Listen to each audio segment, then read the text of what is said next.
My Sweet Lord. My Sweet Lord, take one.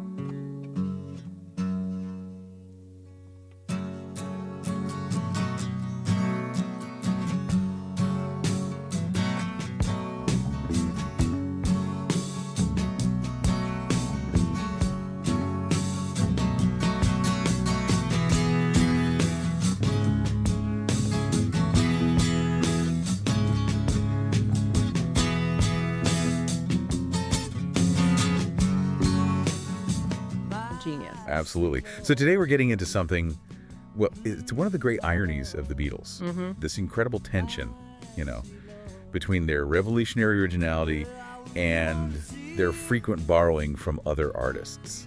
Sometimes in a pretty legally problematic way. It's a total paradox, isn't it? I mean, this is the band that completely changed music. They pioneered, multi-track recording, the whole idea of a concept album. Everything. And yet, they were constantly dealing with plagiarism suits. It really makes you ask what originality even is. Right. Let's frame this with a bit of philosophy. People always bring up that Picasso quote. Yeah. Good artists copy, great artists steal. And Steve Jobs said something similar, didn't he? He did. He said Apple was always shameless about stealing great ideas. And that idea of great stealing, that's the key to understanding the Beatles. It is not about just copying something note for note. It's about transformation. Exactly. It's appropriation and then radical transformation. You take an idea, you absorb it, and you filter it through your own lens until it becomes something fundamentally new. And we have to remember the context of the time.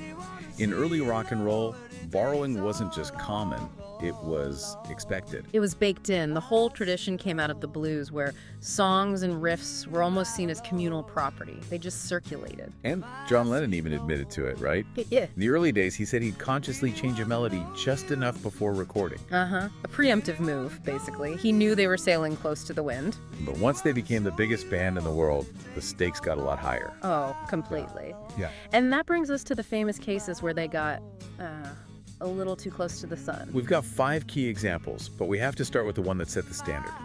The legal precedent that still matters today. George Harrison's My Sweet Lord. Ah, yes, the birthplace of subconscious plagiarism.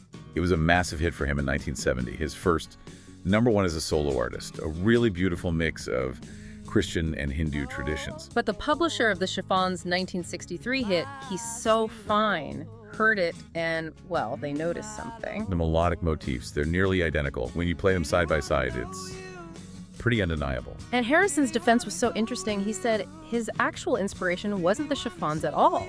He claimed it came from hearing the Edwin Hawkins singers perform Oh Happy Day on tour. So he was saying it wasn't a conscious lift. Right. But later on in his autobiography, he admitted that once someone pointed it out, he couldn't believe he hadn't noticed it himself. The tune was just lodged in there. And that's what the law grabbed onto. So on August 31st, 1976, Judge Richard Owen delivers this bombshell ruling. A seismic ruling. He decided that Harrison had committed Subconscious plagiarism. That phrase sent a chill through the entire music.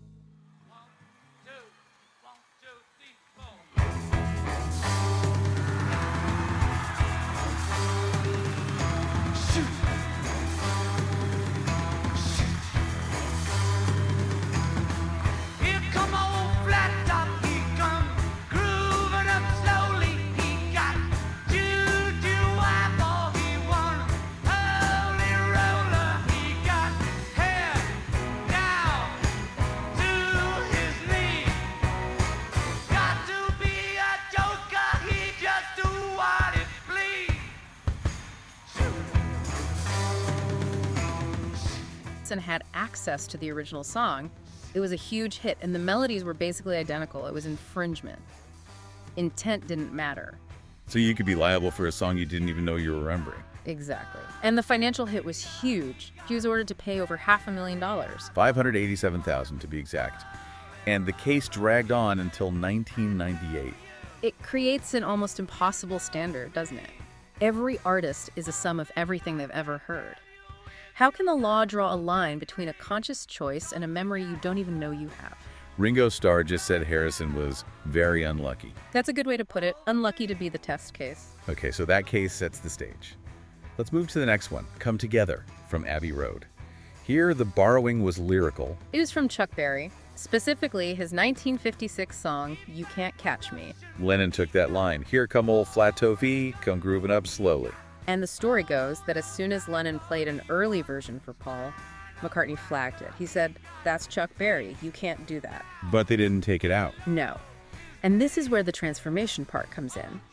Instead of removing the line, they slowed the song way, way down. They gave it that iconic, swampy bass line. Exactly. They changed the musical context so drastically that it felt like a different world, even with the same lyric. But Morris Levy, who owned the rights, he still sued. He did. Yeah. And Lennon settled. Instead of cash, he agreed to record 3 songs from Levy's publishing catalog on his next album. Which is why his rock and roll album has a cover of You Can't Catch Me. And 2 versions of Ya Ya. It was a clever settlement. Lennon's defense was basically that he took this simple character and put him in a totally new, surreal, psychedelic context. The alchemy again. The alchemy. It made the theft feel like art.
All right, let's pivot to a case where they didn't even try to hide it.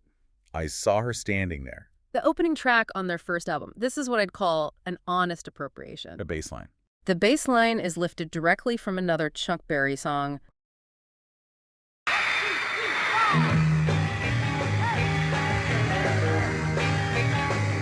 Well, she was just 17, you know what I mean, and the way she looked was way beyond compare.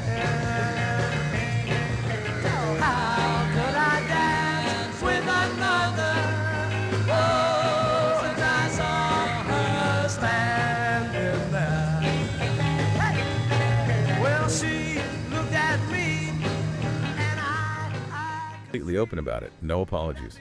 Not at all. He said he just used the riff because it fitted their song perfectly. He needed a killer opening for their debut, and that was it. And there was no lawsuit. Why not? Well, historically, bass lines and drum patterns get a lot less legal protection than melodies. They're seen as more functional. The engine of the song, not the design. It was just safer territory. Much safer. Plus, it just shows that early rock and roll mentality. You learn by playing your heroes' riffs. Okay, case number 4 brings us back to that more casual gentleman's agreement era. The song is I Feel Fine.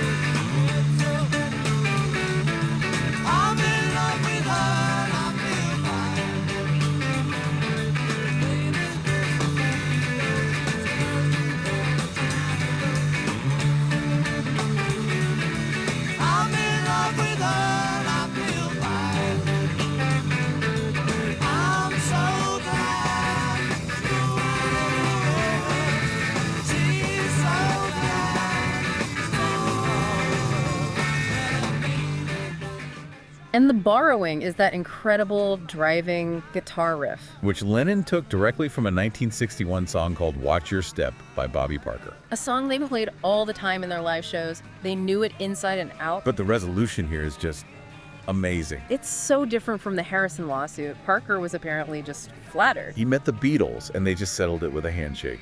He joked that they should have paid him, but there was no big legal fight. It was a different time. The stakes felt smaller. And Lennon loved that riff so much he used it again. He did. He adapted it for Day Tripper. It just shows when he found a hook that worked, he was going to use it. All right, our last case is a bit more obscure, which is probably why it caused no trouble. Revolution. The intro, that raw, distorted guitar opening. It sounds a lot like the opening to a 1954 blues single. Do Unto Others by Pee Wee Crayton. The notes are very, very similar. So why no controversy? By 1968, they were under a mic.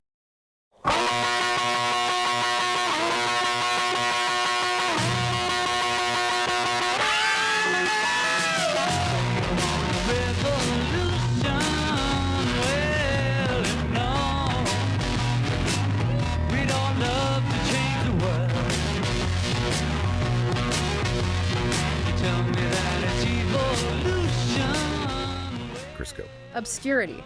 Plain and simple. Pee Wee Crayton was a deep cut, even then. Known to blues fans and musicians like the Beatles, but not the general public. So the source was just too far removed. Totally. The sonic universe of a 1954 blues track and a distorted 1968 rock anthem, they're worlds apart. It made the connection almost invisible. We should also give an honorable mention to Lady Madonna. Yes, because that wasn't theft, that was a direct homage. McCartney openly said he was trying to write a Fats Domino song. He was trying to sound just like him.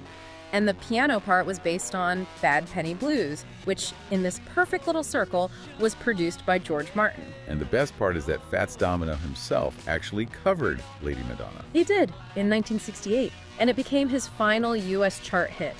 It's a beautiful, full-circle moment, the hero closing out his career with a song written in tribute to him.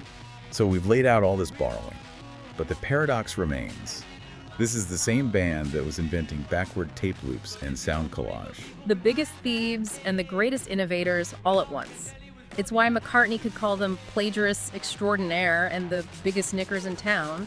He wasn't ashamed of it. Because their whole project was about transformation. They took all those influences, Elvis, Chuck Berry, Little Richard, and filtered them through their own unique psychedelic sensibility. Right, and that really brings us back to the My Sweet Lord ruling. It created an impossible standard, holding artists liable for musical memories they don't consciously control. It's trying to apply black and white law to something that's totally fluid.